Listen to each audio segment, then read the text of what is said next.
Okay, we're going to get started. Good afternoon, everyone. On behalf of the Liberal Arts Department, I would like to welcome you to the Liberal Arts Multicultural Forum.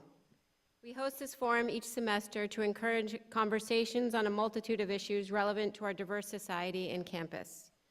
Today's forum has been made possible with the support of a number of groups on this campus: the Liberal Arts Department, Students for Diversity, the Minority Relations Council, the Graduate Counseling Psychology Program, and most importantly, Susan Sclera van Hook, the Graduate Assistant of the Counseling Psychology Department, who is the one person who really deserves the credit for putting all of this together. Her office is right down the hall from mine, and I know she's been working so hard to make this event successful. She spent a number of hours on this. And thanks to her, we are really, truly very honored to have Dr. AndreAs Neumann-Mascis speak to us today about radical DisAbility, Ableism, Identity, and Oppression. Dr. AndreAs Neumann-Mascis is a clinical psychologist whose area of specialty include trauma and complex PTSD, physical and psychiatric disability, and gender variance. Dr. Neumann-Mascis's work includes directing a women's trauma program for an LGBT agency in San Francisco and developing specialized trauma curricula for specific populations, including homeless and chronically mentally ill people.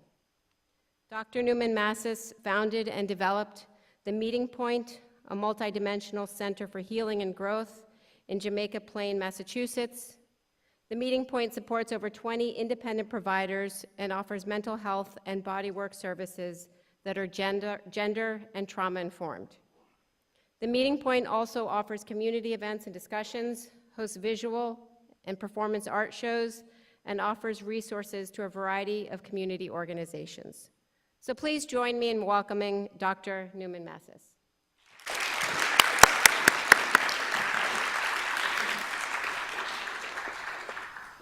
Hi, I'm really excited to be here, and I'm especially grateful to all of the people involved, particularly Susan, who did so much work to make that happen. It's such a complex thing to organize, to have an event like this, and it's a really exciting time for us. So I'm incredibly grateful to everyone who contributed to my getting to be here to talk to you today.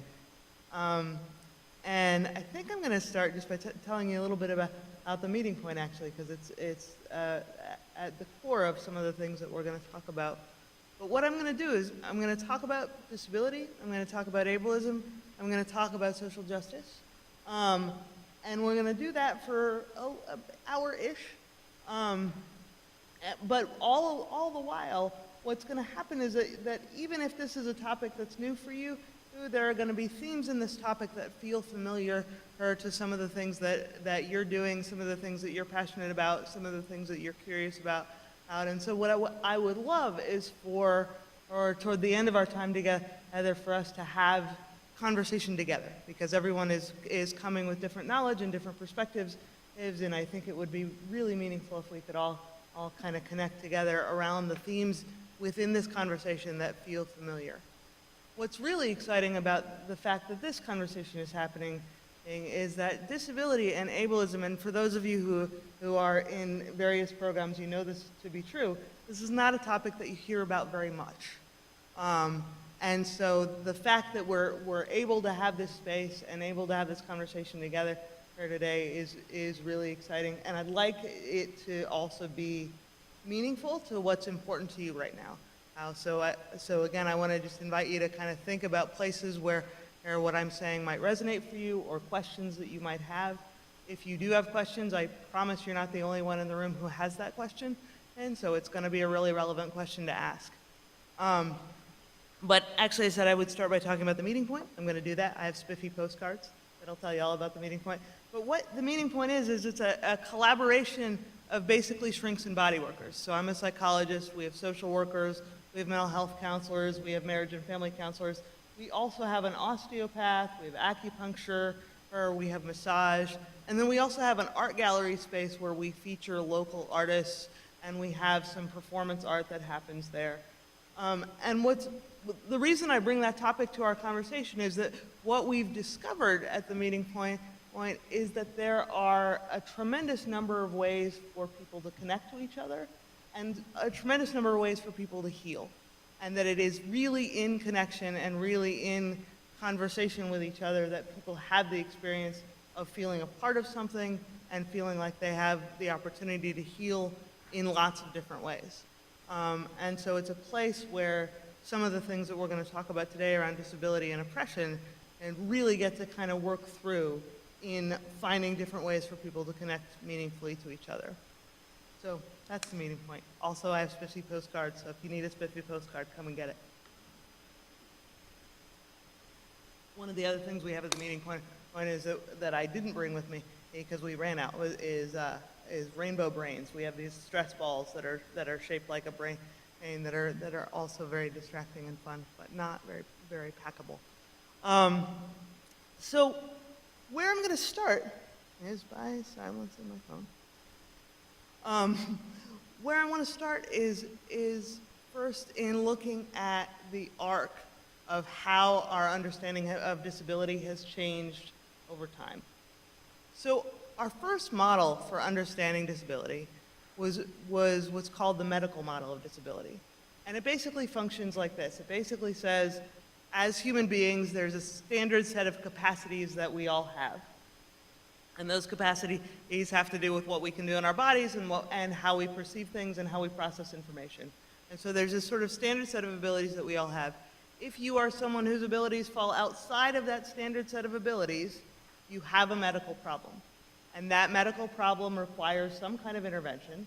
The function of that intervention is to be restorative so that you can be more like the standard category of abilities. And if you're not able to be restored, you are someone who is essentially got a medical problem that cannot be fixed. So that's our starting point of understanding what disability is. Now the problem with that starting point is innumerable, but it includes that it becomes impossible if you locate the problem of disability within the body of the person or the mind of the person or the perception of the person, then it becomes impossible for that person to bring who they are into the human community. And it becomes impossible for that person and to then have a relationship with that body that is other than brokenness, that is other than a definition of deficit. And what people with disabilities articulated pretty clearly was that actually their experience of having a disability, their experience in living in different bodies and living with different perceptions, and was not so much a deficit model. It was not so much, oh, if only I could have that ordinary set of abilities that people ordinarily have. It was more that the experience of navigating the world and navigating the world that we live in both structurally and socially, was complex. And so out of that dialogue was born what was then called sort of the social justice model of disability or the justice model of disability. And that model of disability made this really, really simple and really, really profound shift. And the really simple and profound shift was to say, actually, we really need to think differently about how we locate the problem. Because if it's true that people can inhabit all kinds of bodies and do that successfully and feel at peace with that and inhabit all kinds of lives, and that the barriers are external, then the problem is also external, right? So they make this very simple and profound shift that says, this is not a medical issue. This is a social justice issue. This is an issue of connection, and it's an issue of being part of the human community. It's a justice issue. So with that shift, and the concrete illustration of that shift goes like this. If I come upon a flight of stairs and I can't navigate that flight of stairs, the medical model would say that is a deficit of my motor skills. The social justice model of disability would say, hey, actually that's the problem is the presence of the stairs. Because if we are, all of us, part of the human community, and I can't be a full participant in that human community, then the fact that we've built structures that aren't inclusive of all people is actually where we're going to locate the problem, right? So that's a pretty concrete shift, but you can see where it starts to be really profound. Because if that's how we're defining the problem, then how we start defining the solution is really, really different. And how we start defining the solution is something that we all share, right? Where we go from there is a little water. Where we go from there is something called the human variability model. And the human variability model is really interesting because it actually comes out of a science of study that is still present and a part of the military. And it's a science of study that focuses on the ways in which human beings interact with technology and the ways in which human beings interact with machines. But it becomes this whole area of study that really articulates that human beings are variable. That the ways in which we interact with our environments, that the way in which we interact with information, that the way in which we engage our bodies and make use of our bodies is different for all people. And that if we use that model, if we have that in mind, if it's really true that people's capacities and their experiences and their perceptions are variable, then that again changes how we think about intervention, right? Now we're no longer thinking about special needs of special people, and we're no longer thinking about special accommodations. We're actually thinking about, well, how do we create an environment that includes human beings, that includes all of the people in those environments? Is that making sense?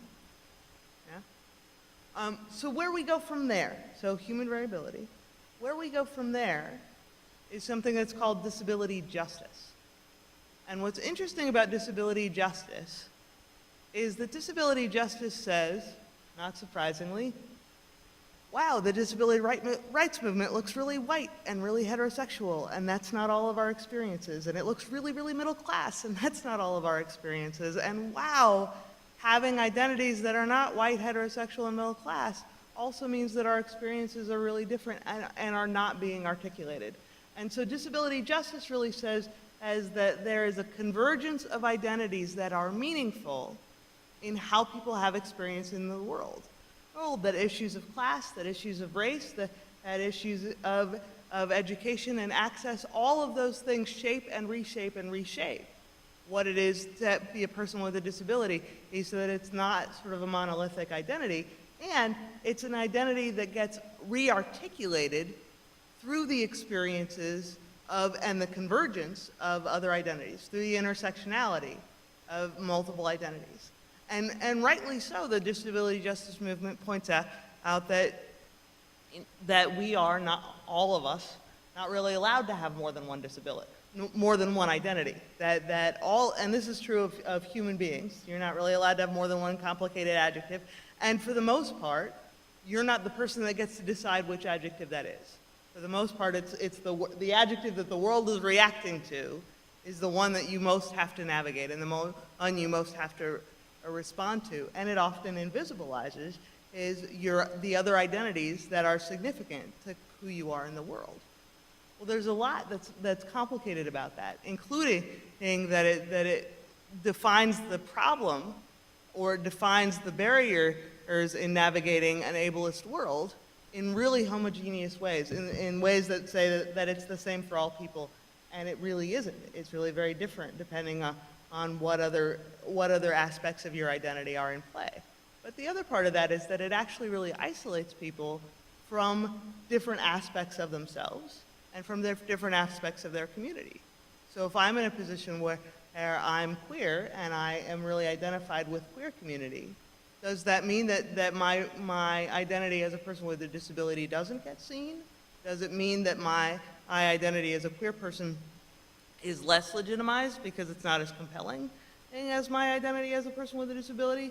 So the disability justice movement really demands that we sort of look at those intersections and that we look at the ways in which those intersections of identity shape people's experience and also shape their resources, also shape kind of what they bring to the table.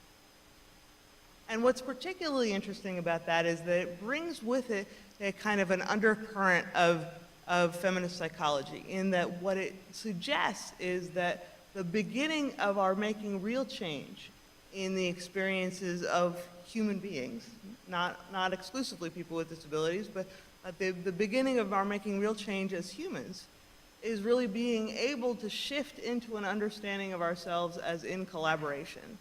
So no longer a model of like, I'm the person with the need, and you're the person with the resource, or I'm the person who needs help and you're the help, or I'm the person that needs the accommodation and you're the person that's going to accommodate. But really more of a model of what does it mean to, if we include all of who we are in the conversation, and then it also means that the way that we go about solving problems and the way that we go about organizing ourselves happens in that convergence, happens in that collaboration. Is that making sense?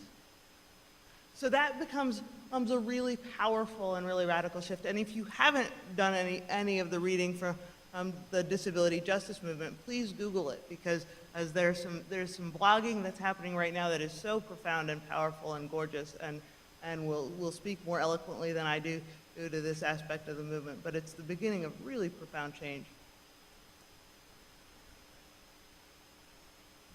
And if you'll notice, it's an interesting arc, because as it starts with an understanding of disability that is incredibly located in the body. That's a very embodied understanding of disability. And it moves from there to a more societally based understanding of disability. It moves from there to almost to an abstraction of, like, you know, gosh, being human is complicated. And moves back into then, actually, no, I want to talk about how being embodied, and not only being embodied, but having all of my identity and all of my identities seen and valid and valuable. I want all of those things at the table. One of the things that's true about ableism, and some of the ways that ableism gets expressed that can be really complex, is that people with disabilities are often not seen as people who have resources. You know, so we have an entire population of people who have a lot to bring to the table, who have a lot to bring to the conversation, who have a lot to add. But if you are in the category of a receiver of help, you are not then perceived as someone who has help to bring. You are not then perceived as someone who is resourced. And one of the ways that disability justice really makes some demands on us is to say, not only do I want all of who I am in all of my complexity seen, but I also want some recognition that that complexity is valuable and is inherently valuable and brings to the table something that is inherently good. Which brings us to disability pride. And disability pride is an interesting movement, because it's a movement that it was born out of our understanding of the benefits of gay pride. But it really comes from this idea that says, you know, for a long time, the model of what it was to be a good person with a disability was as someone who transcended, right? In spite of my challenges, I have overcome, right? And disability pride really takes that and kind of turns it on its head and says, actually, being a person with a disability as an identity and as a solid part of who I am and as a solid part of how I've experienced the world is real and valuable and brings with it some wisdom and some knowledge and some skill that I wouldn't have without this experience. That in the absence of moving through the world in this way, I would be a really different person. There are strengths that I would not have. And so disability pride really challenges us to say, hey, well, if that's true, if disability identity is a thing that is real and that is a thing that has inherent value, then what does it mean about what having that experience is in the way that we interact with the world and in the way that we interact with each other? And it really is in disability pride that we begin to see a way of articulating what it is to be a person of resources, what it is to be a person who can be a part of a collaboration, who can be a part of something that is strengthening and empowering and good across a wide range of experiences. So that's kind of the arc. That's kind of where we are in terms of our understanding of disability at this point. Again, we've moved from kind of a very medicalized, very like normal versus not normal model to something that is more sort of oppression-based, to something that is more an abstraction of humanness, to something that is more embodied and more recognizing of identity and more recognizing of the impact of intersectionality, to now something that also says, and there are gifts. There are things that are about having this identity that are inherently valuable and are worth having as part of our world. So that's kind of where we are. in our general understanding. And I'm going to move from there, but before I do, I just want to see, does anybody have any questions at this point? Thoughts, feelings, needs of any kind?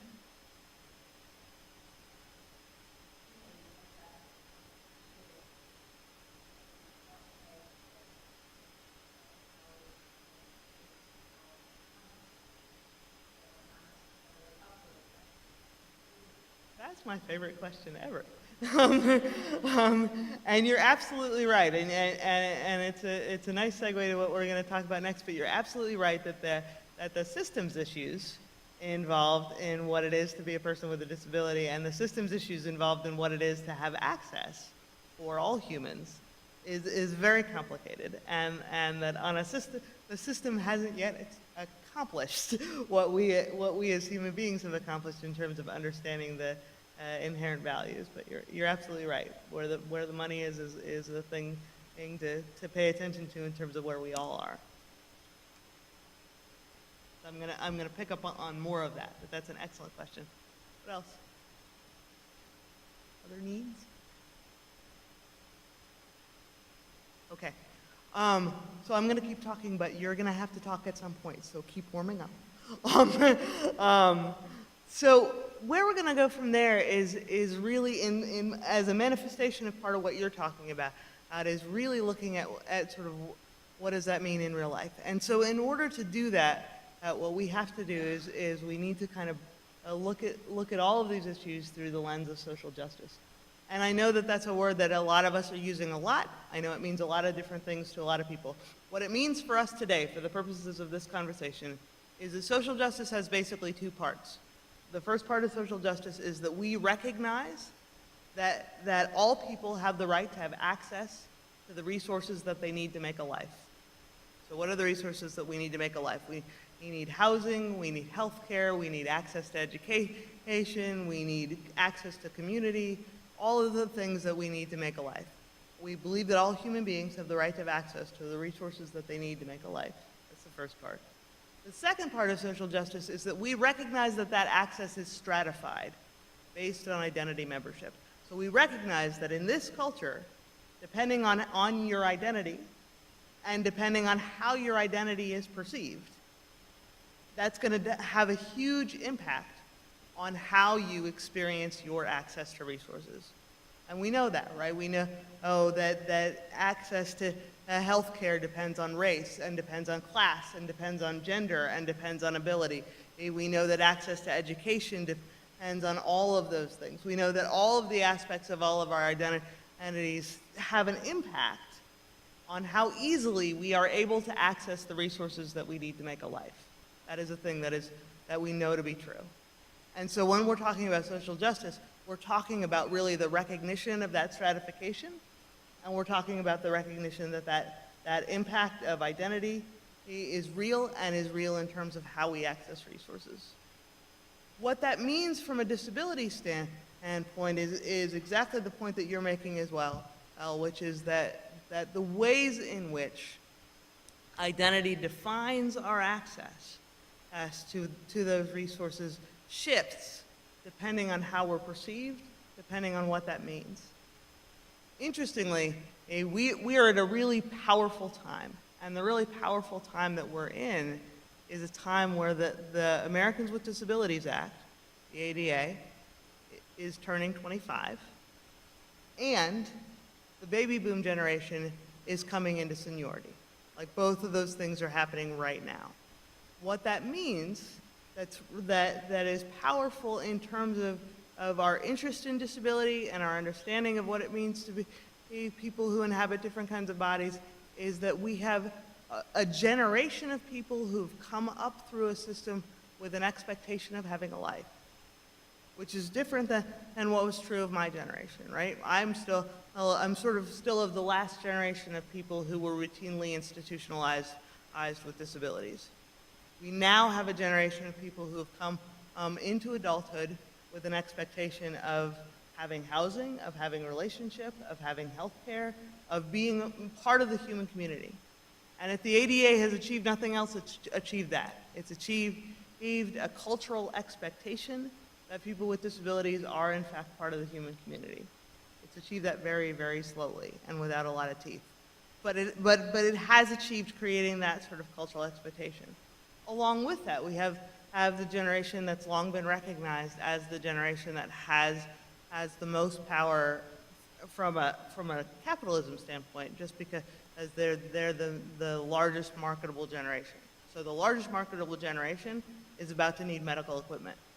And in the fact that they're about to need medical equipment and they're about to be engaged in healthcare, change is coming. Change is coming in terms of what people's expectations are of what it means to inhabit a different kind of body.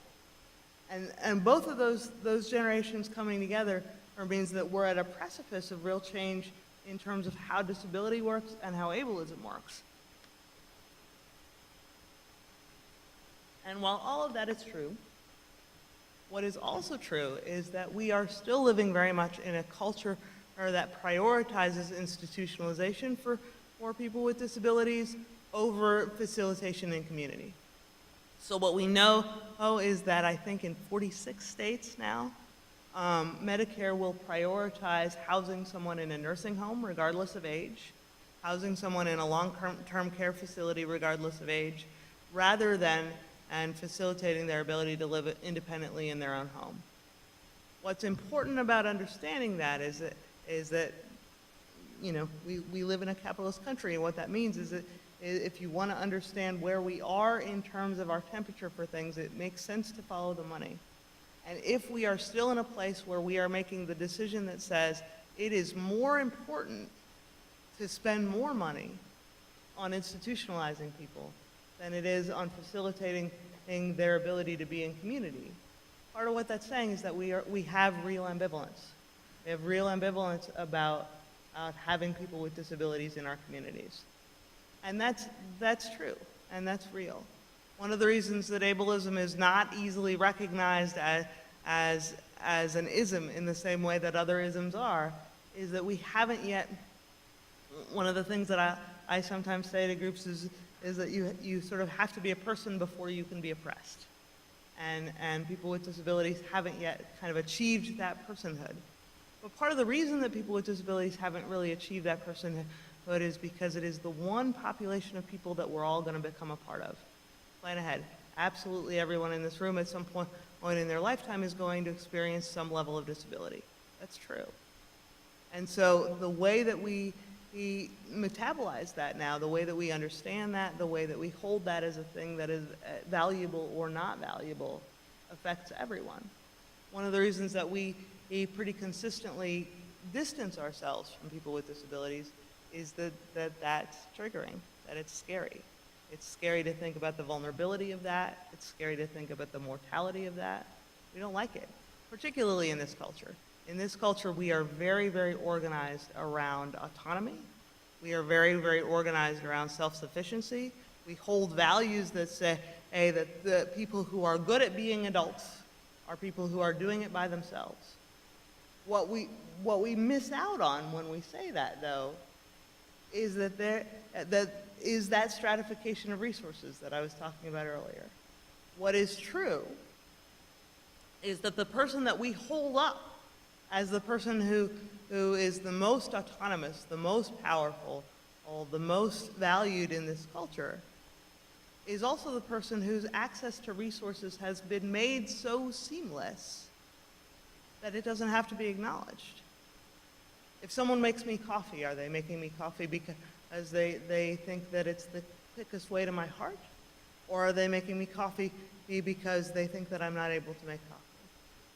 How is that different from if someone is making coffee for the head of a company, for a CEO, or someone that we acknowledge as someone who is in charge, right?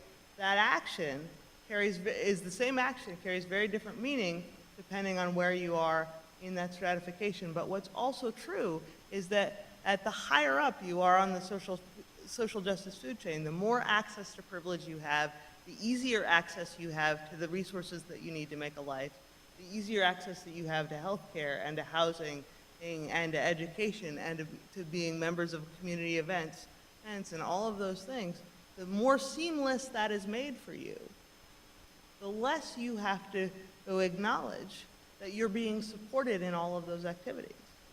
It's not actually true that the people that we hold up as autonomous are doing it by themselves. They have staff. What's true is that the people that we hold up as autonomous don't have to acknowledge that they are getting help. They don't have to acknowledge that they need help. It's just sort of integrated into the system that exists, is that there are identities that are advantaged, there are identities that are offered forth, that are given easier access to the resources that they need, and in having easier access to the resources that they need, they get to kind of take credit for that. I'll use myself as an example. I am here before you as a licensed psychologist and a person with a disability and a person who's visibly queer, and I've had a disability my entire life. I was also mainstreamed before it was legal or cool.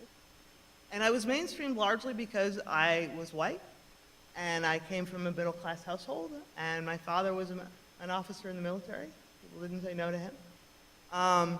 And as a consequence of those things, over which I had no control, as a consequence of coming into a situation where English was my first language, where I was white, where I had access to ordinary education, I now have access to have this conversation with you, right? And we could look at that and we could say, we could turn me into the super crip model of all time, right? We could look at that and say, hey, like, look what I have transcended. Goodness, look what I've achieved, right? But if I do that, I do that on the backs of a whole lot of people. And if I do that without acknowledging any of the privileging of my experience that has afforded my opportunity to be here, that has afforded my access as to the education that I needed to have this conversation, that has afforded my access as to being a part of this experience. And that privileging is real. I didn't choose that. I didn't create that. That privileging I came into.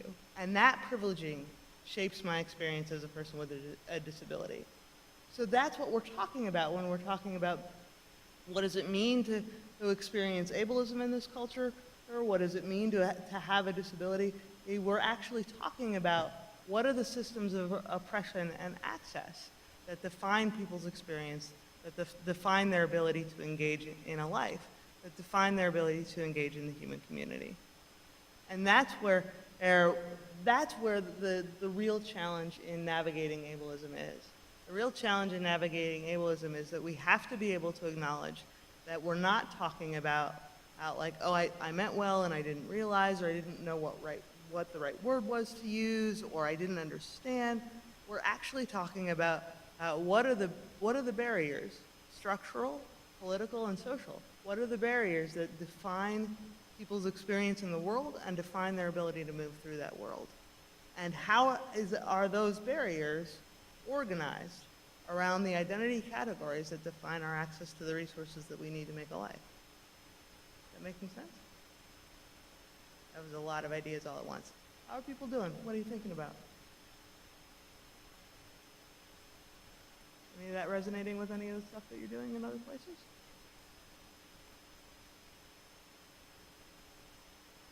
Yeah.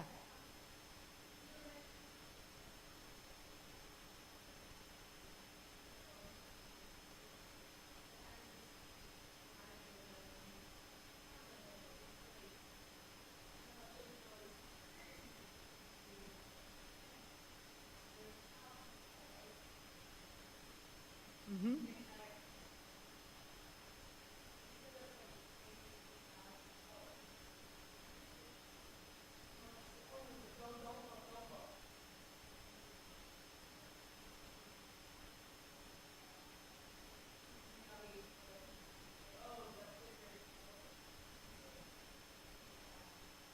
Yeah, no, that's really true, and it's a great example. And you know, my experience with that is that the kids are great, and they're easy, because if you know, depending on the age of the child, one of the things that I've often said is like you know, I'm not a good walker, I'm a really good swimmer.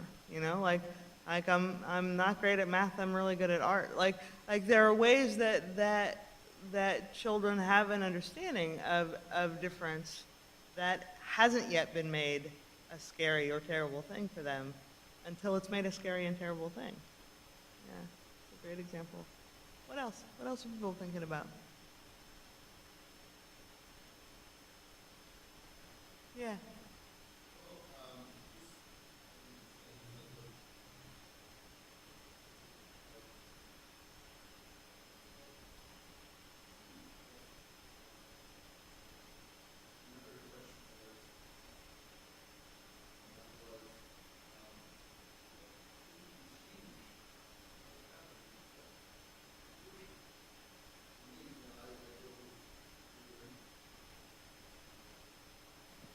Dyslexia, ADD, ADHD.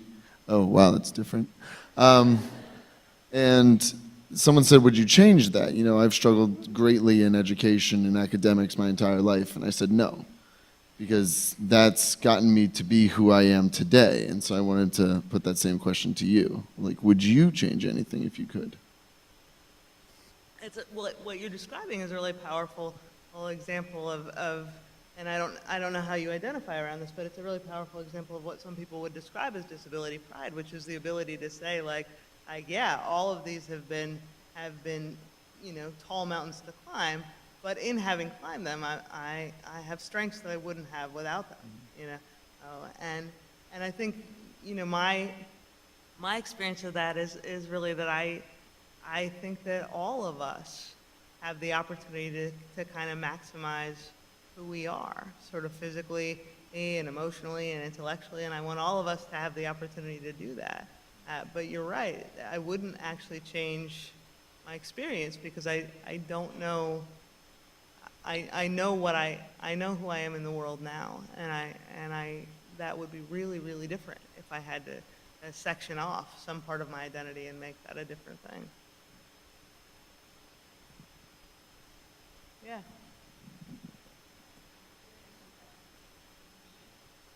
Excellent. All welcome. Child with a disability as well. I think everybody, I don't need it. Okay, thank you.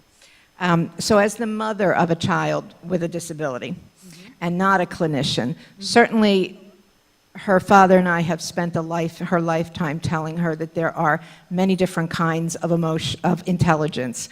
There's emotional intelligence and there's creativity intelligence, and that's always been a lesson to boost her self-esteem. But the truth is, at our hearts, would we change the experience for her? Yeah, I certainly wish that she had not had the rough path in life. And I think that comes through, and I think I need to always be honest with myself about that.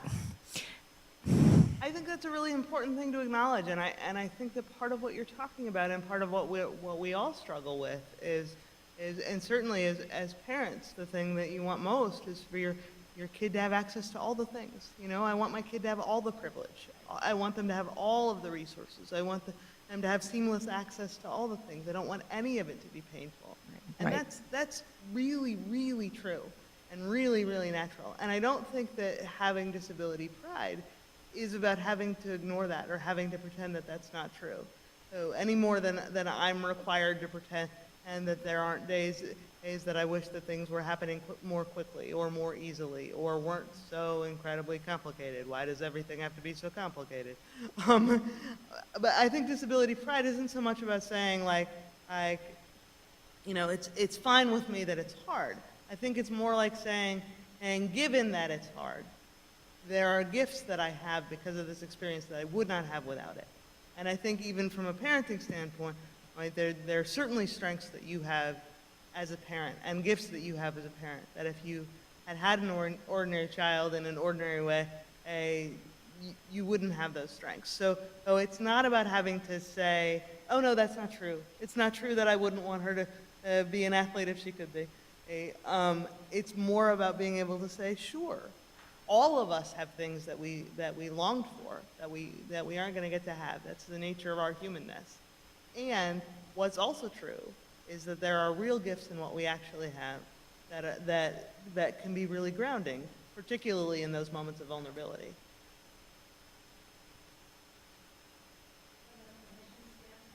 Yeah?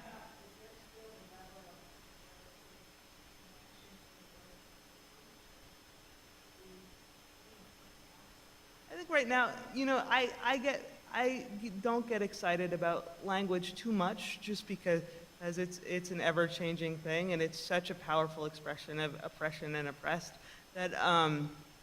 But right now, the in vogue word is disability. What you'll hear in disability community is that people will identify as crip. You should not ever use that as an able-bodied person, but when someone is identifying as crip, which comes from crippled, which is one of those words, but it's a reclaimed word, and what it signifies within disability is being part of a political community. So, if you identify as a crip, if you are identifying as being sort of politically organized around disability. If you are an able-bodied person, disability is fine. Also, I always mean to start this conversation in this way, because the two major anxieties I find that people have are, what word do I use, and should I help or not? So the answer to the first question is disability is fine. The answer to the second question is you know, it's never, I don't think it's ever a terrible thing to ask someone if they need help. I think it's really, really important to respect the answer and to not take the answer personally. You know, because you might be the first person who asked me if I needed help today. You might be the 75th person who asked me if I needed help, not just today, but on this particular hill. And so I'm going to be snarky by 75, and that's not about you. So, you know, ask the question, respect the answer, and don't take the answer personally. The other piece about identity language is it's always nice to ask people how they identify themselves. So if you're uncertain about the language that you're using, and this is a universal truth, if you're uncertain about the language that you're using to identify someone, it's always nice to ask them if they have identity language that they're more comfortable with. You're holding the microphone. Does that mean you're running with the microphone, or does that mean you have a question? No, I'm running with it. You're running with the microphone. Awesome.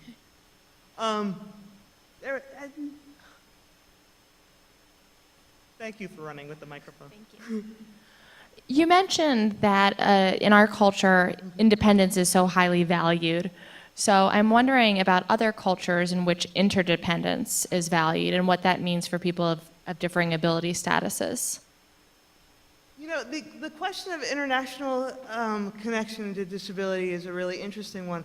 And there's a documentary that I don't have a good reference for, so I shouldn't bring it up, and yet I can't help myself, that really looks at mental illness across cultures, and specifically schizophrenia across cultures.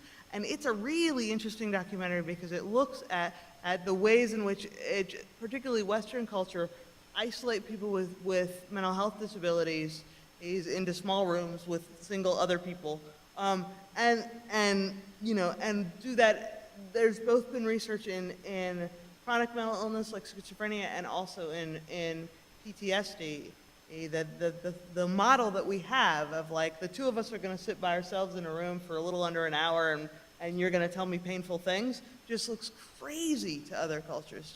This looks like the opposite of a good idea. And that there are some really interesting models of healing and recovery in mental illness that are really very community and connection based. So I think in the world of mental health and mental illness, there's some really interesting and collaborative cultural models. My experience of international disability is limited, but not as optimistic. We still are seeing a tremendous number of people creating meaning around disability, and we do it in this culture too, just not as viscerally, but creating meaning around disability that makes the person with the disability not so human. So often it matters a lot what people's belief systems are around where disability comes from and why that's happening. There are sometimes religious beliefs around why that's happening, or there are sometimes beliefs about the family about why that's happening, that it has sort of a cosmic curse quality about it that makes it hard then for people with disabilities and their families to integrate into the world in the way that we might hope for. So on an international level, physical disability is struggling, but mental health disabilities have some interesting places and some interesting models of healing that are much less isolated and much less individualized than what we tend to do.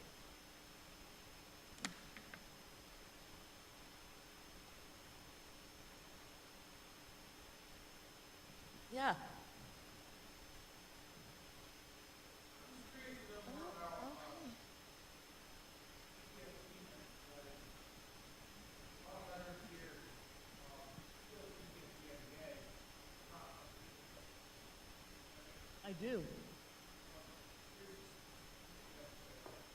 I'm really glad that you brought that up specifically. I do a lot of work with trauma and PTSD, and I never want to decide for anyone else about whether or not they identify as a person with a disability, but I do think that the impact of having PTSD is a comparable experience. So if you're identifying as a person with a disability or not, there's a lot of parallels in the experience of PTSD, in part because as the way that trauma works, it means that it changes a lot about how you process information, it changes a lot about how you're connecting with other people, and it changes a lot about how you're processing sort of what's coming at you, both processing sight and sound and smell, and also processing information.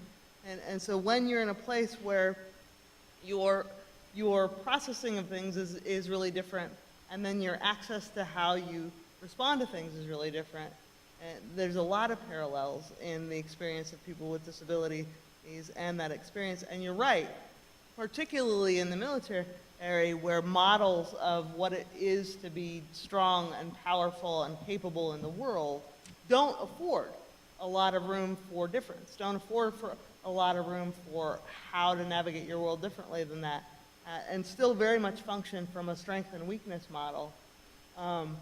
Navigating PTSD can be really, really complicated because you're in this sort of impossible position of having to impress upon people the magnitude of the problem, and at the same time demonstrate that you're capable, and at the same time navigate a really difficult system to navigate.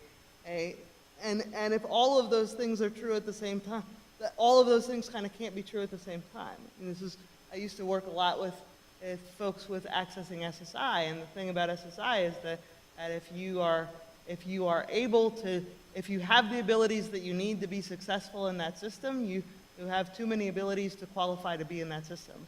And I think with PTSD, and particularly in accessing military systems, there are so many catch-22s in just being able to access the resources that you need that it becomes its own project. And that's not even just navigating your own systems. That's navigating your symptoms in the context of a system that makes it really hard for you to do that, and really hard for you to do that and hold on to your sense of self throughout. Did you have other thoughts about that, or other things you wanted to add?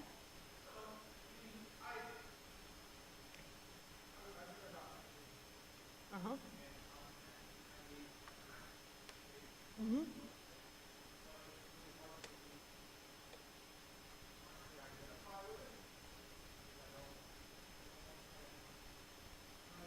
Yeah.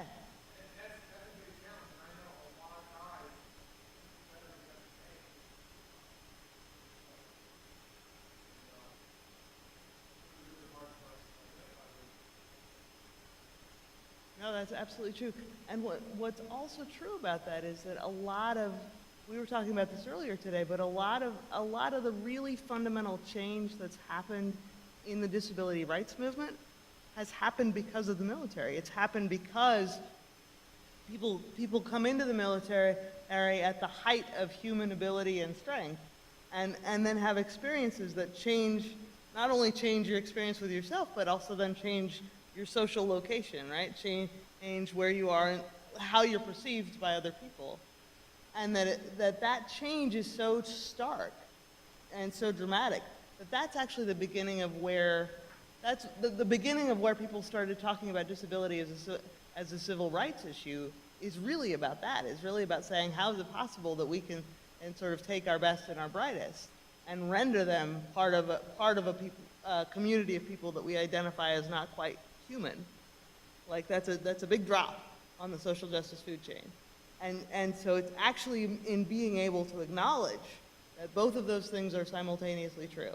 That you are the best and the brightest, and you have disabilities, and both of those things are true at the same time. It is in that acknowledgement that real change happens. It's in that acknowledgement that the beginning of our understanding of disability as an identity and not a deficit it really, really began. So it's a powerful and difficult community to be a part of, for sure. Other thoughts? Since I have the mic. Thank you so much. This is so helpful. And I'm coming from the perspective of directing an academic program. And you know, you said something that was so wonderful. It said, no one is accommodated and no one is accommodating. That should be sort of the model. And yet in academia, we have this ADA model where you're literally asking students to go and please ask for accommodation so that we can accommodate them. And that's the actual language that is used.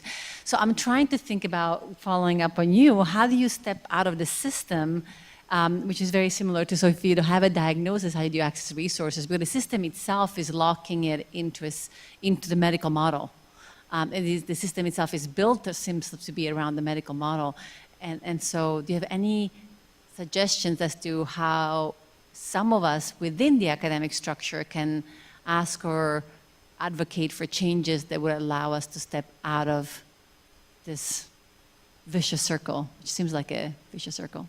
Yeah, no, and I'll take it even one step further. What's so frightening about the kind of the state of our healthcare system right now is that the way that we define what is health and wellness and what is not is largely based on autonomy. It's largely based, and certainly this is true in mental health, but even in physical health, a lot of the way that we define what population you get to be a part of is based on how autonomously you do a thing. But how autonomously you do a thing depends entirely on the resources that you've had access to be able to do that thing. And for those of you who are in mental health, who are following the great DSM debates, you know, one of the things that is true about Asperger's is we all got very excited about Asperger's and it's just gone now. And not because people are fundamentally different than they were, you know, a few months ago, but because having a diagnostic label in this culture defines your access to resources, right? And so whether or not you have the diagnostic label of Asperger's defines whether or not you have access to money and whether or not you have access to services. Now, there's a huge double-edged sword in that, and I fret for our giant generation of IEP students, but the huge double-edged sword in that is like, there's a giant downside to having those labels, and it's coming, you know. There's a societal downside and an employment downside and a social engagement downside to having all of the labels that we now sort of bandy about to define who gets access to what part of the pie. And so I think as professionals, our challenges are twofold. One is to say, you know, to what degree am I using this diagnostic label to define whether or not someone is deserving of a resource or not? To what degree am I defining their capacity by that label? Is the first part of the challenge. The second part of the challenge, and this more concretely answers your question, is that I would really love it if and this is easy to say and really hard to achieve, but what I would really love is for all of us to be thinking, who are educators, to be thinking about how do I maximize the way that I'm presenting information so that I'm casting the widest net in terms of people's learning styles and their abilities. And if I'm going to ask one student to talk about what accommodation needs they have, how can I make that a larger conversation so that we're all talking about, you know, if our shared goal in this classroom is for all of us to get this information and make it our own and be able to make use of it, how do I do that? What do we all need to make sure that that information is accessible? And what do we all need to make sure that we can demonstrate our ability to use that information? I know that's really easy for me to say. And I know, that when you're also chasing test scores and having to standardize your outcome, that it's really hard to do that. But I think even modeling that conversation, even if you can't sort of manifest that in every turn, even modeling the conversation that says, in this classroom, this is what we're trying to achieve. I really want to maximize how we do that. This is how I'm planning on presenting this information. And are there other things that we can do that are going to make that information more available to everyone? Is a powerful conversation to model. Because what it means for the people who do then have things that they need to ask for, or is that they're not having to ask for that from a point of deficit. That they're actually then asking that from a point of, you know, I'm part of a community of learners. And as part of a community of learners, my suggestion is this. Is that making sense? Other thoughts? Are there things in the work that you're doing right now that resonate with some of the themes that we're talking about today? Or things that are feeling important to you right now? Al?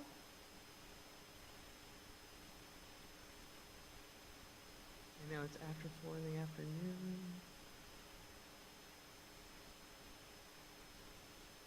Yeah.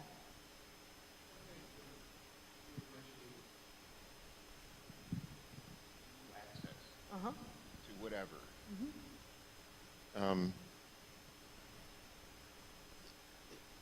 It also, not only should be equal access, but it should be at the same time.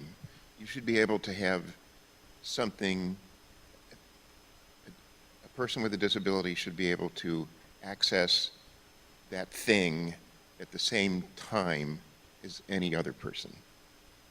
That's absolutely true. That's absolutely true.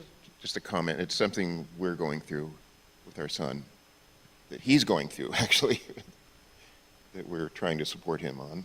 Absolutely. No, and it's one of the things that I think, you know, one of the ways that ableism functions is that it doesn't strive for participation in the human community. You know, like that's the ethic that I want us to all function from, is that all people have the right to have access to full participation in the human community. And that's not actually, you know, when we're talking about accommodations and special needs, that's not the model that we're functioning from. We're not functioning from a model that says, what do we need to do to set this up so that everybody who wants to play can play? And the cost of that, the emotional cost of that, the psychological cost of that, the emotional energy cost of that is so enormous. And the flip side of that is that, you know, we're going to give you this thing that's nothing like anything else that anyone is experiencing. It's going to fall desperately short, and we need you to be grateful. I'll never forget that a woman came up to me once and said, and with tears in her eyes, she was beside herself happy. It was a delicate moment for us all. She was beside herself happy because she was part of an organization and that for reasons I can't describe, put mats on the beach. Had one day of the year where they put a bunch of plastic mats down on the beach so that people who used wheelchairs could go down to the water on these mats on the beach, right? And she's telling me this like it's the most inspiring story in the world. That you know, isn't it wonderful that those special people had that special day on the beach? And in describing that, I was a little fascinated that she thought that I would enjoy that story. But I was mostly fascinated about her ability to pick up the mats. Like, all I could really, it's a mental picture that's just never stopped being horrifying to me. Because, you know, people with disabilities aren't stupid. They know that they have to humor the able-bodied. They know that when something is made special, they better use it because they're not going to get anything else. And they better be grateful for it besides. So I'm sure she did have people who used wheelchairs who were on those mats on the beach.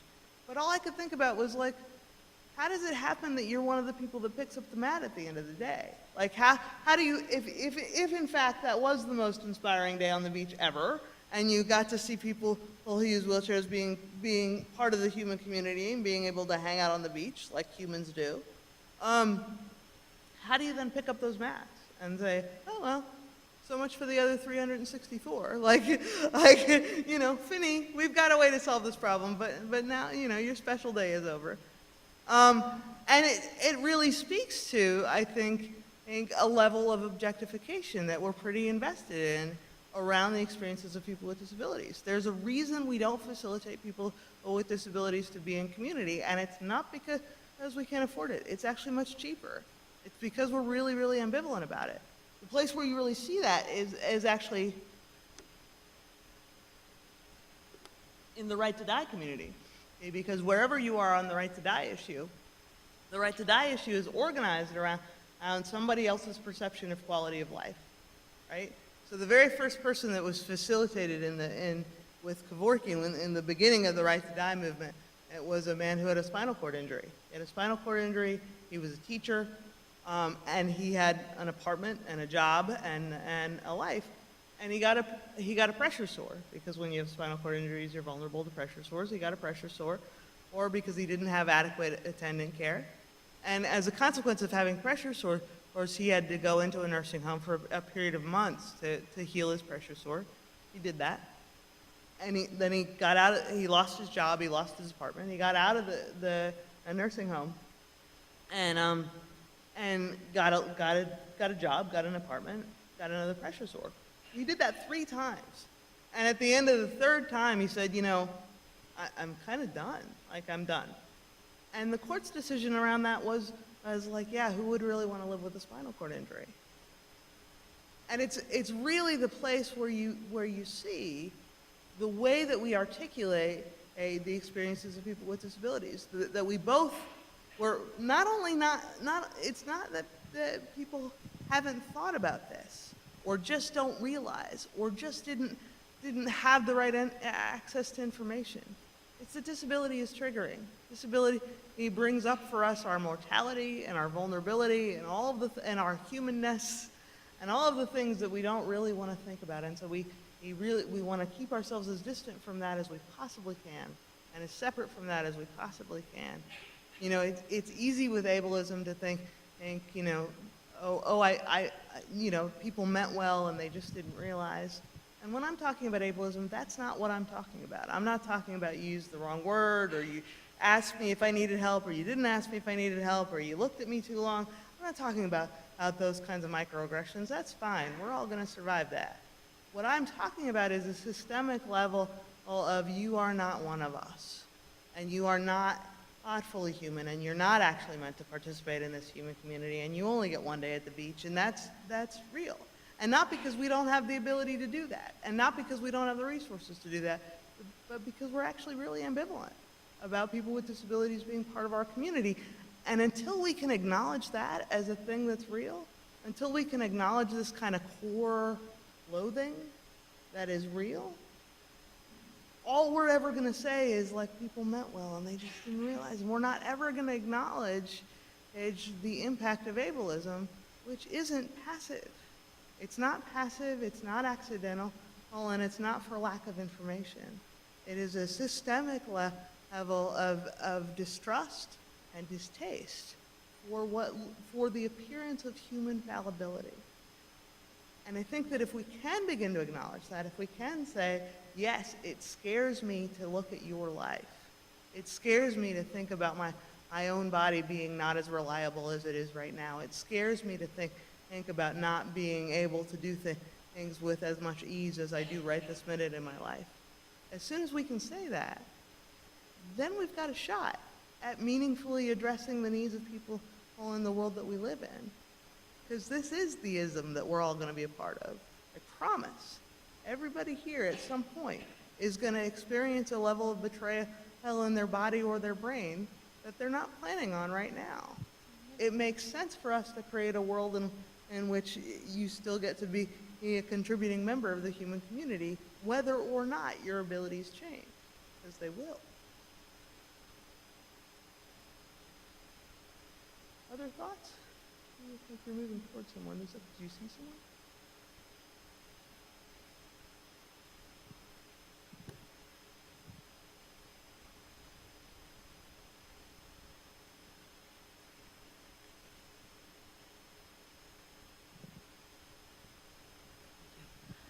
I'm curious what you think of, if you've noticed, on TV, commercials and TV shows like, I don't know, Dancing with the Stars. There is, one of the Boston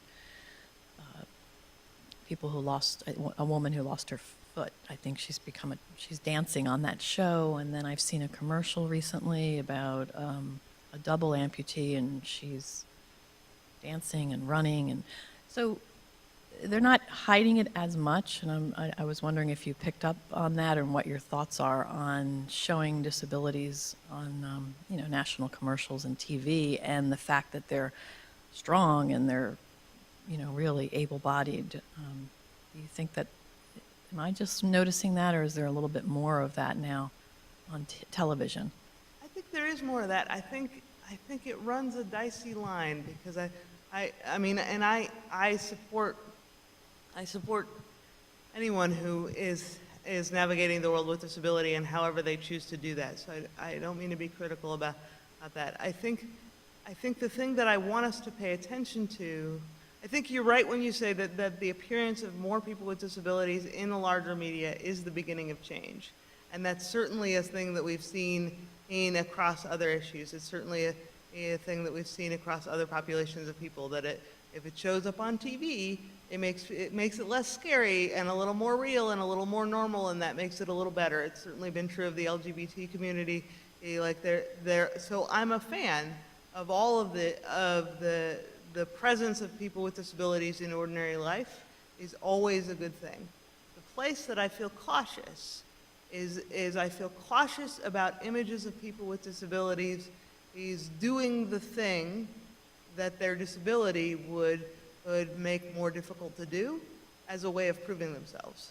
So that kind of supercrit model of like, I have to demonstrate that I've transcended in order to demonstrate my worth, or in order to demonstrate that I'm still a person, or in order to demonstrate that I'm not really disabled because look, I climbed a mountain.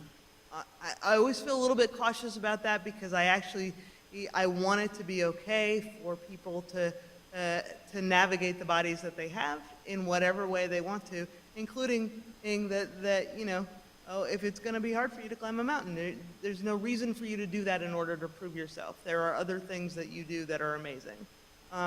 So I feel happily cautious about ways in which disability gets represented. And, you know, the joke about that is always like being a person with a disability in the media means that you're either sad and bitter and then inspirational, or inspirational to begin with. And those are the options, that you don't have the option and of being just kind of a jerk. Like you can't just be sort of a human in the world who has things about them that are awesome and not awesome. That there's this kind of mythical quality that you have to adopt and inhabit. But you're right, visibility is always better than not visibility. And visibility in the community I'm always going to be a fan of. Yeah. Actually, you with the mic should decide. Yeah. As an Asian American with a disability, so that's like a quadruple sword dagger thing. So Of identities. so I like from my perspective, I feel like a really micro organism. Is there any like people who are in my shoes? Are there any ways for them to be more noticeable in today's society and culture? Is there any way for them to be more Noticeable? noticeable? I think that I am a huge fan of community connection and involvement, and what I would suggest is that you might be interested in looking at some of what's happening online in the disability justice community, because as there's a lot about the intersection of identities in that community, and it would be amazing if you then were able to take that and find ways to have that be present in your life, either in the way that you talk about yourself with other people, because I'm sure that there are people who are more responsive to one part of your identity than another, or sometimes people talk about code switching. You know, if I'm in one community, I have to act a certain way. That's part of my identity. If I'm in another community, I have to act a certain way. That's part of my identity. And so sometimes being able to really find where your allies are in those different communities, to be able to say, actually, my identity as a person of color is also really, really important to me here, and it has not been a part of our conversation, or my identity as a person with a disability is really important here, and it's not been a part of our conversation. So on an individual level, I think that there might be opportunities for you to form allies, but I wouldn't do that before you make some connections online with maybe some other communities of people with disabilities who are navigating intersecting identity, because I think that we need each other first, and then we can kind of build some bridges is out in our worlds. Does that make sense? Earlier you mentioned about everyone being affected by a disability, which I think is definitely true, whether it's in, excuse me, within yourself or whether you're affected by it with the people around you, close friends, family, whatnot. So I actually have a very close friend whose younger sibling was recently, he's autistic, but he was recently diagnosed with schizophrenia as well. And so it's, you know, something that's really hard for their family. And they think that it might have been a combination of medications that triggered it and hormones and all that kind of stuff. But the biggest thing that they're dealing with right now is the fact that he's institutionalized, and the family thinks that it might be better, you know, for him to be at home rather than be within an institution. But it's kind of a situation where the government has stepped in a little bit and kind of, you know, taken control over it and whatnot. And so anyway, the whole situation is kind of escalating and is becoming really difficult. And so this might be, you know, old news for some people, but maybe not for others. That just what kind of advice do you have for people that are dealing with something like this, you know, people who have close friends and family and whatnot, to kind of make the situation better, you know, rather than just something like, you know, I'm really sorry, that's terrible, like that kind of thing. So, because it's not something that we've ever dealt with, our close group of friends. And so we were just wondering if there was, you know, some other kind of advice that you might have for us to give to her, support, to make it better for her, just as friends. You know, I think it's a wonderful question, and I think you know, some of the things that are so difficult about navigating systems like that, and especially when people from outside the family, they kind of step in and start telling you what should happen and what needs to happen and what's going to happen, and is that it's one of the ways it's so emotionally difficult is that nobody believes you anymore. Like, nobody believes you, what you're saying is true, and nobody believes that you actually are the authority about your needs or the needs of your loved one. And so beyond being able to just say, like, yeah, that's terrible, also being able to, and I know this sounds really simple, but it can be really profound, being able to say, like, I believe you. Like, I believe you. I believe your experience is real. I believe that what you're saying is true. I believe that you know what's good for your loved one. I believe that you're right in what you want for them. So being able to just really be witness to that, and be witness to that in a pretty unflinching way. Because the other thing that happens, and I'm sure we've all experienced this, but the other thing that happens when you're in a crisis like that becomes kind of a prolonged crisis, is you get really worried about burning people out, or you get really worried about the fact that this is the only thing you've got to talk about right now. So just both the message that, like, I've got limitless room for this conversation, and I believe you, and what you're experiencing is real and true, is huge support, even though it doesn't feel like it's massively solving the problem. And then sometimes there are small practical things. So just letting people know that you're available for that. Like, if it would free you up for me to help you fill out this form, or if it would free you up for me to run interference for you around this, I am one of the people that you can tap on. I'm really good at making phone calls. I'm someone you can tap on the shoulder of if I can provide that kind of logistical support. But beyond that, you know, you can tell me this as often as you need to, and I see it and I believe you, is huge, and is sometimes just enough of a message that they can do another day. You know, even though it doesn't feel, you know, it's not sweeping in and solving the problem in the way that we all wish we could, it helps people have the power that they need to do what they need to do next. Yeah.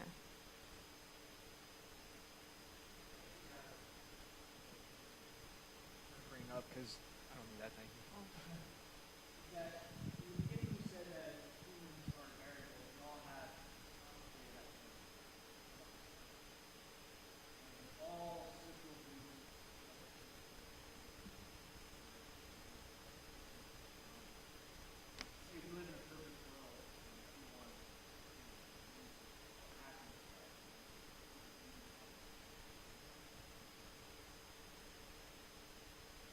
I'm close to understanding your question, but I don't quite understand it.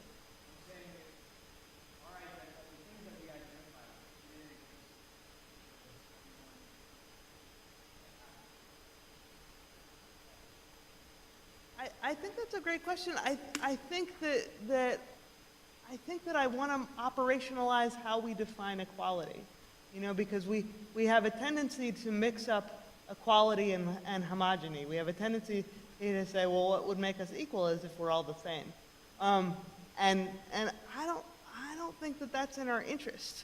I think that we are well served by our heterogeneity. I think we're well served by our diversity. I think that the life experience that I have and the life experience that you have are really, really different, and both make the world a better place.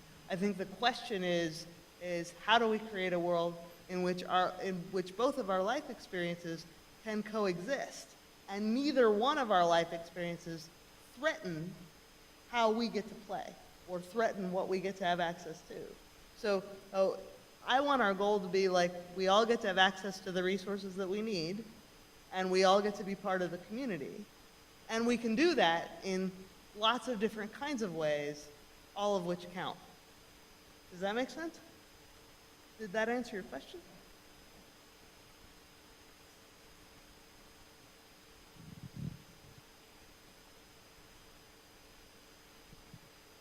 I feel like it can be kind of a rough line to not discriminate, but also not to ignore the problem and erase what someone going through something different than you can bring to the table. Like we see that not just with ableism, but with racism and sexism and every other ism.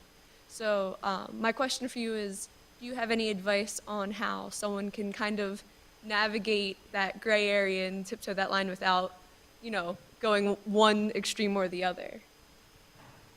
I do. I think the question is, I think there are two really important questions here. One is, where are we locating the problem? So are we locating the problem in my body, or are we locating the problem in a system that has stairs? So where are we locating the problem? And the second question is, you know, how are we defining the solution and who gets to decide, right? So if I want to be a really empowering ally to a person of color, for example, I don't make decisions for them about what they want or what they need or what I should be helping with or any of that stuff. That's not what I do. What I do is I engage. I say, look, I saw this thing. It looks really bad to me. I would like to offer my support. What's the best way for me to do that? Like, I just watched this racist interaction. I really want to go to the manager and talk to the manager about this racist interaction that I saw. I'm not going to do that without checking in with you and asking you, how can I be your best ally right now? And so those are the two things, is like, where are we locating the problem, and how are we defining the solution, and who gets to decide? And I think the person who's being targeted is also the person whose voice needs to be heard first about what intervention looks like. Does that answer your question? Cool.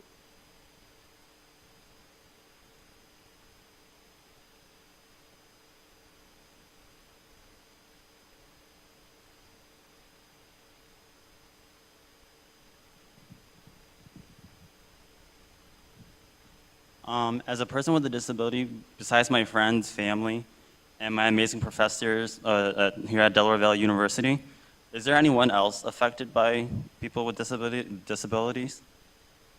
So you're asking who's affected beyond your immediate support system? Right.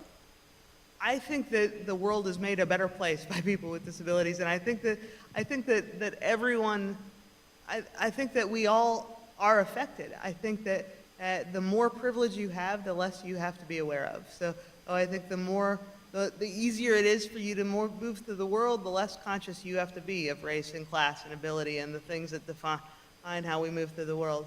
But I think that everyone is affected by environments where we all can't be a part of the human community, whether or not they realize it. So if I can't come to an event or fully participate in class or fully be a part of a community experience that's happening. That's costly to everyone at that experience, whether or not they know that. And so it's in everybody's interest that we, all of us, get to bring our resources to the table, and that none of us are defined by our deficits. Or defined from a perspective of deficit, really. Did that answer your question? Yeah? Okay. Yeah. Thank you so much for running the mic.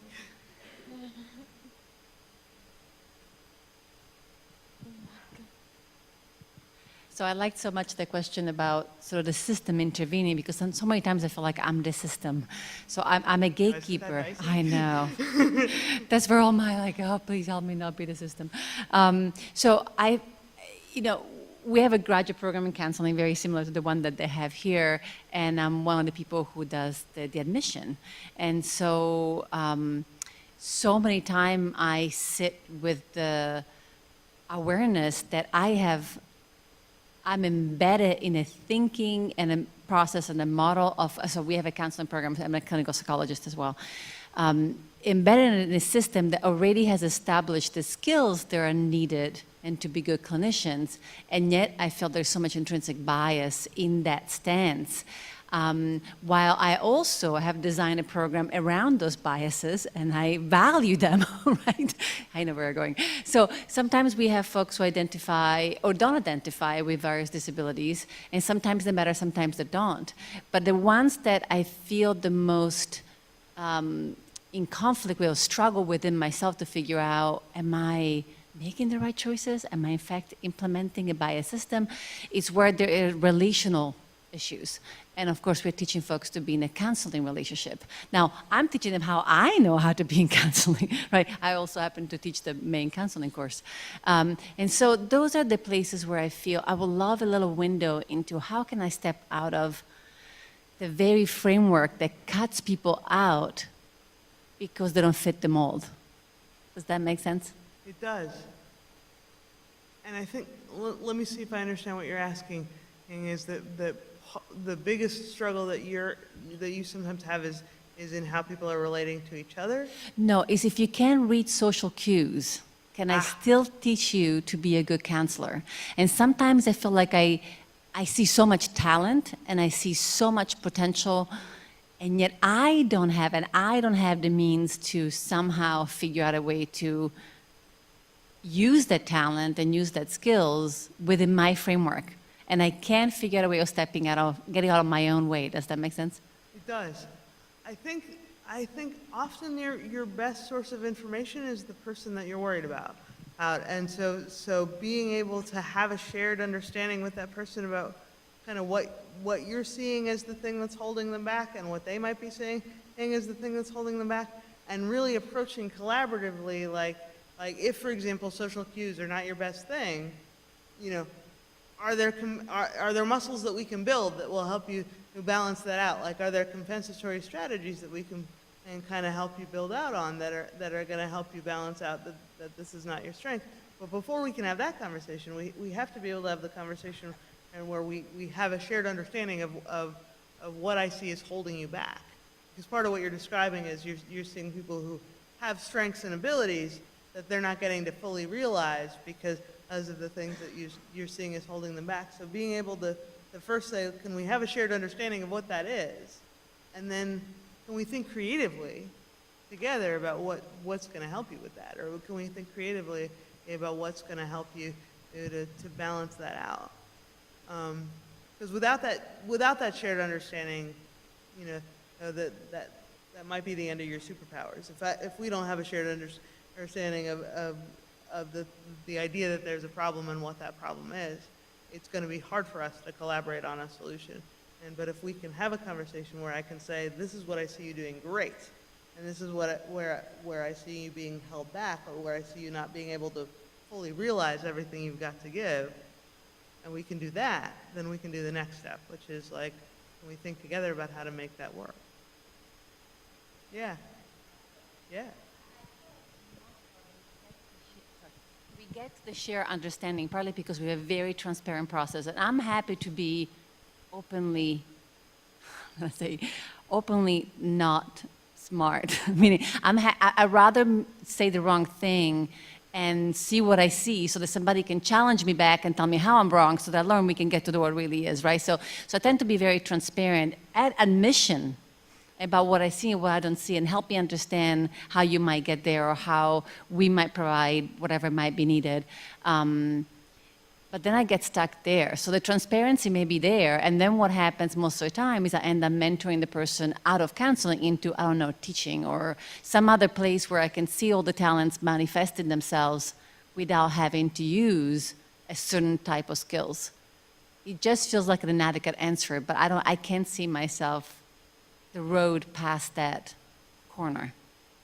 Yeah. Does that make sense? Yeah, I think it's a complicated question because I think part of the question and really is there, you know, is there a limit to what someone is going to be able to navigate? And I think sometimes the better question is, you know, does it make sense for them you know, does it make sense for a person and who has a particular or barrier to continue doing a thing that requires them to transcend that barrier? Or does it make sense for them to follow their strengths? And really only the holder of those gifts can ultimately make that decision. I think what you can probably lay out for people is, you know, you absolutely can go up this flight of steps. And in order for you to go up this flight of steps, we're going to need a support person and some extra time and bottles of water. Or you can do this wholly other thing that might mean that you don't get to have the thing that's at the top of the steps, but only the person who's the holder of the abilities can ultimately decide kind of where the payoff is, what's worth it in that for them, you know? That's great, thank you. And I'm a fan of following your strengths, because people can really so maximize all that they're meant to bring to the table for that.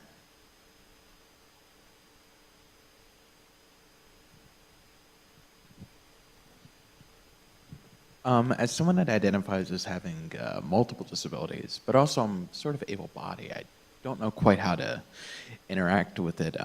But the reason I'm asking is it helpful or harmful? Because when I was a speaker, like a mentor, and I remember I was angry angry at myself rather, because the people that were there, I thought everyone's going to be like me, but it was different, and they, you know, I'm missing an eye, and everybody there had both their eyes, you know, no facial deformities, and everyone was like, wow, you look great. Are you sure you have what I have? And they're like, yeah, but I don't know if that's helpful or harmful having so many different identities.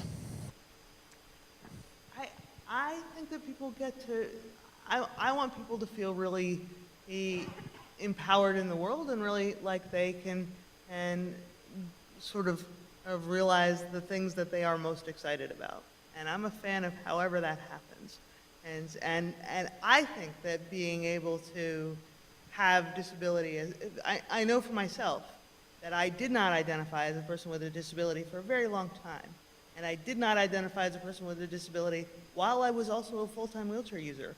So just in case you thought it was simple. And now what I felt like was there was this whole aspect of myself in my life that I just wanted to have living in another room. I didn't want it in the same room as me, because the only thing that I could see when I looked at disability was ableism. The reason I didn't want to identify with disability was because I only saw it as a source of oppression. I only saw it as a source of, like, this is just going to cause more problems for me. My job is to deflect people's attention away from this part of who I am. I'm not interested in any of that, right? And over time, and there are a lot of people that keep disability in the other room, and that's what's working for them, and I would be the last person to tell someone that they should do that differently. I know for myself, over time, I opened all the rooms. You know, I opened all the doors to all the rooms of who I am in the world. And the consequence of that for me has been that I feel I feel less shame, and I feel less anxiety, and I feel more interested and more curious, and I have a different relationship with my body, and I have a different relationship with the world. So for me, being able to say, actually, disability is a huge part of who I am. It's been an enormous part of my life experience, and it's been a really valuable part of my life experience. Is not just the thing that I say, hey, to be inspiring or to make people feel better. It actually, like, being able to acknowledge that as real actually allows me to be more wholly and fully myself, and it allows me to be more authentic in my relationships. And I'm not saying that that's true for everybody. Sometimes you got to keep those doors closed, and if that's what's working for you, I would be the last person to say you should do it differently. But I know for me that being whole also means getting to be real in a way that is just such a relief. Make sense? Does that answer your question? All right. Awesome. Yeah, thanks everybody for playing with. This has been a great conversation.